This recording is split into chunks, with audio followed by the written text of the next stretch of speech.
Mesdames, Messieurs, bonjour et bienvenue sur notre chaîne YouTube. Ici nous vous donnons la clé, alors si vous êtes nouveau, abonnez-vous et cliquez sur la cloche de notification pour ne plus rien manquer. Cela fait, on peut commencer. Fourniture d'armes au groupe terroriste du Sahel.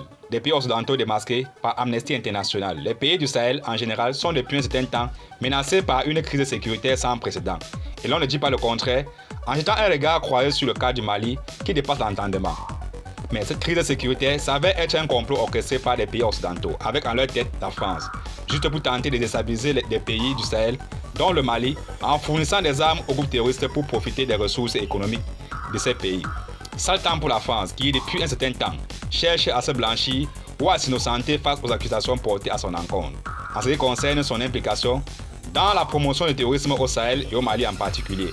Après la sortie des autorités maliennes qui pointent du doigt la France d'armer les terroristes tout en leur fournissant les renseignements, l'ONG Amnesty International a récemment publié un rapport accablant.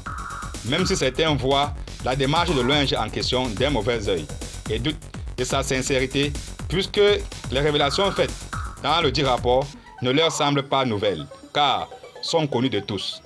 Malgré les divergences de vues des observateurs autour de ce rapport d'Amnesty International, les faits révélés après l'analyse de 400 photos et vidéos diffusées par la branche sahélienne du groupe État islamique et le groupe de soutien à l'islam et aux musulmans liés au Al-Qaïda du Maghreb islamique, resserre l'étau autour de la France qui fait le double jeu au Sahel. En effet, ces révélations, même si elles sont tardives selon certains observateurs, elles viennent en appui aux éléments de preuve apportés par les autorités maliennes au Conseil de sécurité de l'ONU dans le cadre des accusations contre la France, laquelle est d'ailleurs appelée à promouvoir la paix et non le contraire, du fait qu'elle est membre permanent du Conseil de sécurité de l'ONU. Face à ces révélations accablantes, le Mali peut-il espérer une prochaine saisissime de la France par le Conseil de sécurité de l'ONU? Wait and see.